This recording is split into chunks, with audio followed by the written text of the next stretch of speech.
Hello, Ryan here from RLF Vacuum Cleaners in Lakenheath, and in today's video we're going to be having a bit of a blast from the past and a little explanation of a question, or answering a question that I get asked quite a lot. First of all, the question I'm going to be asking or answering, what people ask me sometimes, is how did I start with electronics and fixing stuff? Well, this is one of the reasons why I got into fixing and repairing stuff. This here is the original Tesco Hudl 1, or just a Hudl at the time. It came out in 2012, and they weren't expensive. I believe they're £129. They sold millions of these, millions and millions and millions and millions of them. And then in 2013, they started going wrong, which gave me plenty of scope for buying them up cheap and fixing them. One of the big issues that they used to have was the micro USB charging ports, and these used to bugger up. People used to sort of ram chargers in and they'd bugger the charging bit up. So that was one of the more common repairs. But the actual reason why I got into doing repairs was I actually picked up a massive job lot, a massive pallet full of cases for these, the external protection cases. I bought a pallet of them for I think it was like a few £100. I think it was like 250 quid at the time. But back at that particular time, when I was young, I was still at school at the time, 2013, 12 years ago, doesn't time fly. I spent a lot of money, bought hundreds and hundreds of these cases, and they were selling alright. You go for sort of little lull periods. But one of the big reasons why I started getting into repairing these was because these actually still had a very good second-hand value. At the time, you could buy these for sort of maybe 15, 20, sometimes a bit better, £30, and then you could knock them out for sort of 70, 60 to 70, £80. And what I used to do was, I used to include a free case, seeing as I had hundreds and hundreds of these cases that I was shit scared that I was going to get stuck with. So I started refurbishing a few of these, buying them up, refurbishing them, selling them with cases, because obviously at the time, if you could get a charger, the micro USB cable, a case, and that, you could get sort of nearly top whack, sort of £75–80 a piece. So yeah, that's how I started repairing stuff. And before we start getting too rambly on, we'll start with opening it up. One of the things that really does worry me about modern technology is, this was only 12 years ago, it's about how easily repairable stuff like this was. You know, the charging port on these, quite a common repair I used to do, and it's so piss easy. All you have to do is this back cover here is clipped on, so you just need to get a smudger in at the right angle. There's a bit of a technique to doing these. There you are.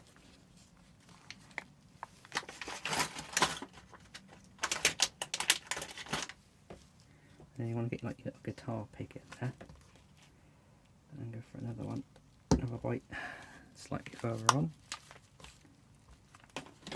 And now we've got it up like so. It's just simply running the little guitar pick round, or a little plastic piece.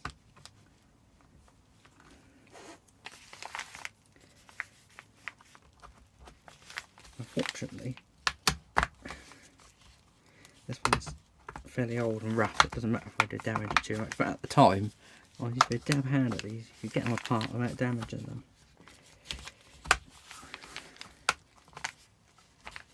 The good thing is the battery is sort of fairly central in the middle, so you can be a bit rough with them.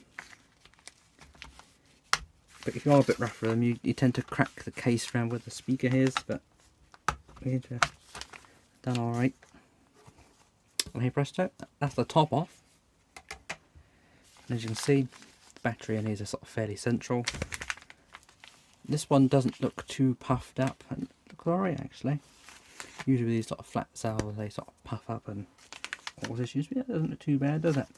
And the charging port on these is a little separate board here, held on with 2 screws.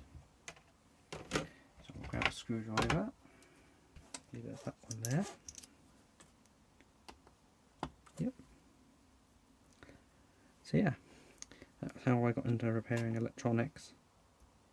Back in my heyday, these things used to go wrong all the time. Like you could pick up, you know, good 2 or 3 of these broken ones up a day on eBay.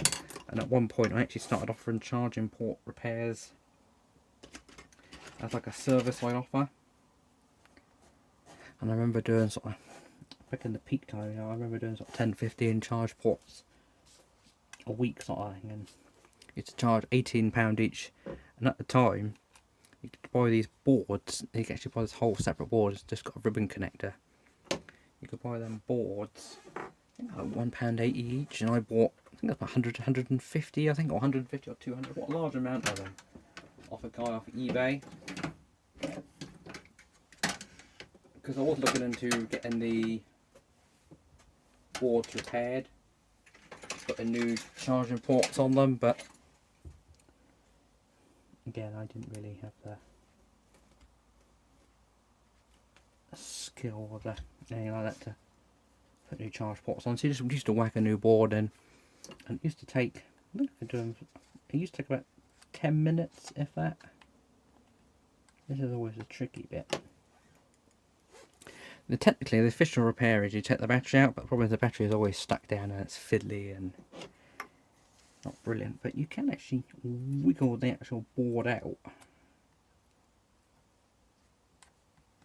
without actually having to take the battery out.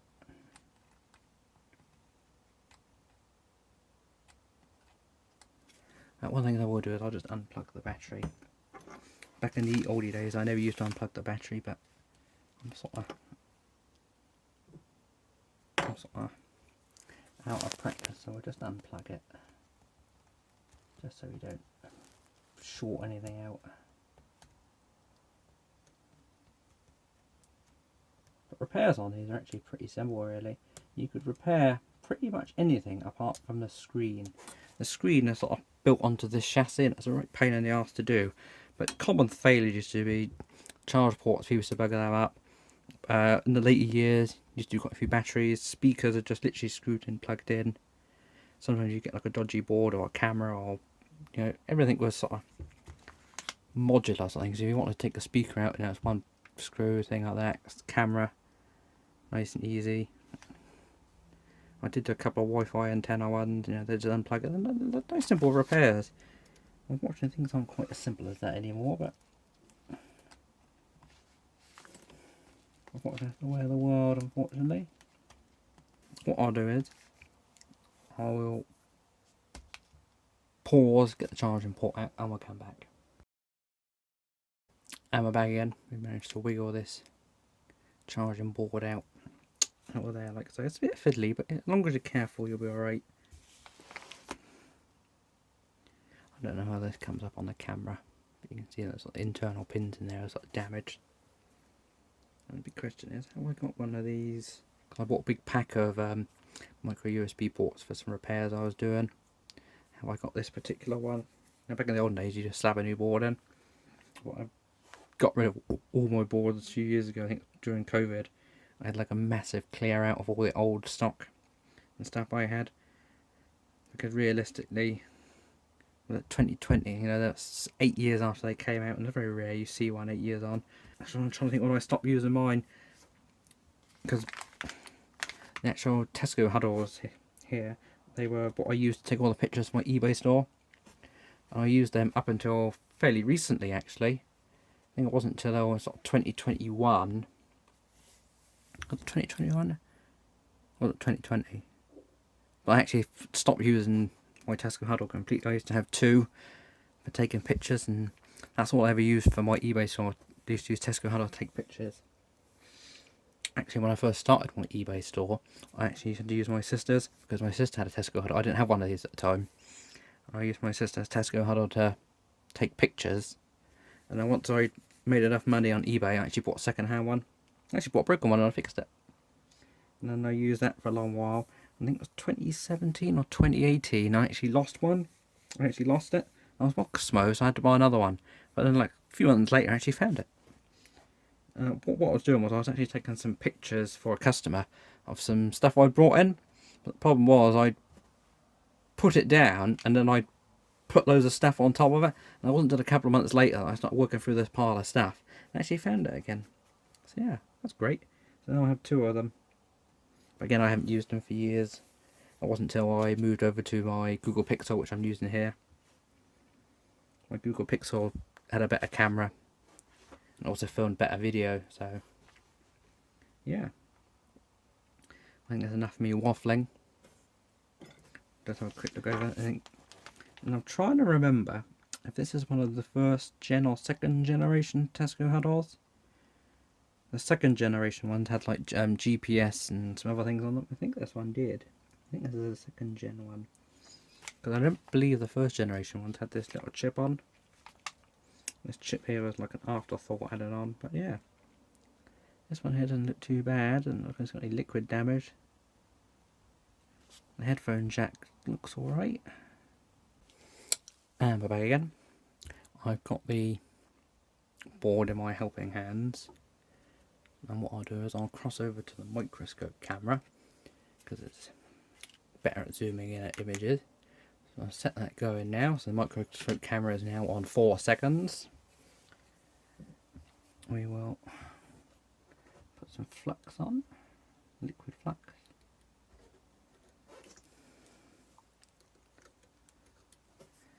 And then we'll bring in the hot air gun. We'll gently warm it up. And we'll use some tweezers to lift it off.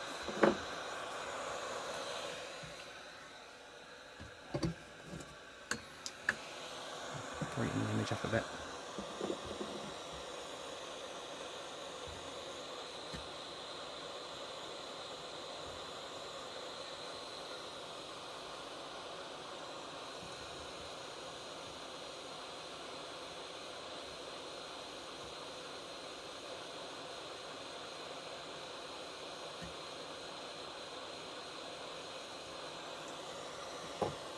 Turn on the fan.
Well,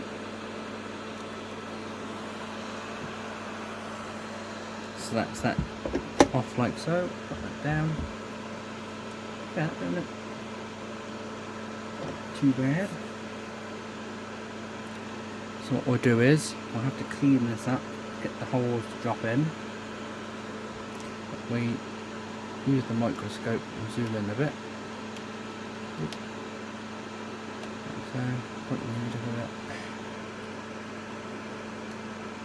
Now, one of them pads don't look particularly good, does it? What we'll do is we'll just flux in there.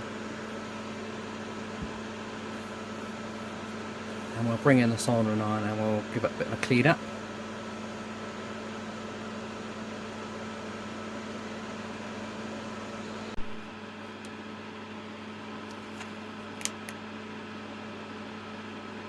And we just started recording 4 seconds. So yeah, what we'll do is we'll gently clean the holes out. So when the new one comes in, it can sit in there quite nicely.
So now we've got the holes nice and cleaned out, we'll grab the new micro USB port,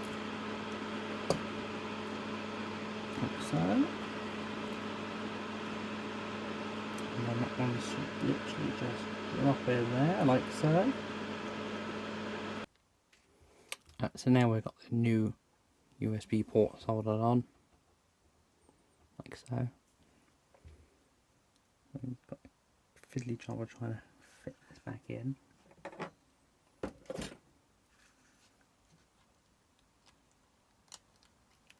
I'll sort of slot it over the ribbon cable and sort of gently manipulate it in.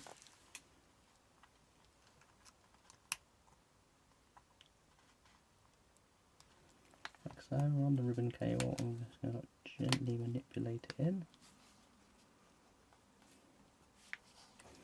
Like so. Lock that in.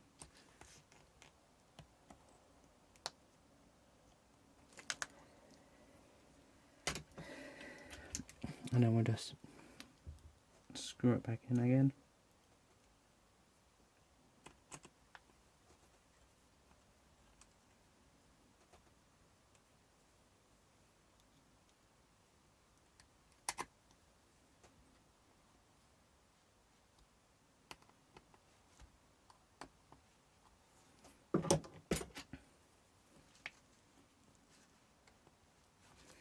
And lock our little securing tab.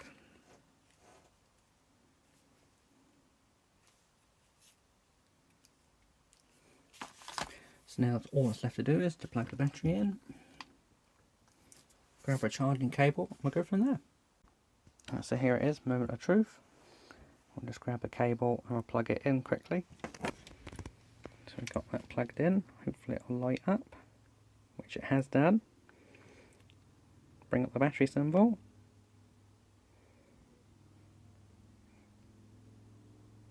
Which is done.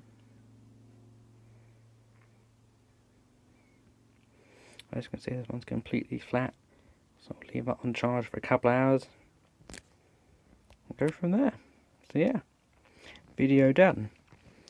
Now unfortunately this particular one, I'm going to put the new modern software update on it to make it work better, but I'll do that in a different video. So yeah, thank you very much for watching. Thanks for listening to my ramblings of how I started electronics repairs. Unfortunately, I'm unable to talk about some of my modern projects I'm working on. I'm quite happy to talk about some of my older projects, how I got started. So yeah, thank you very much for watching. Goodbye.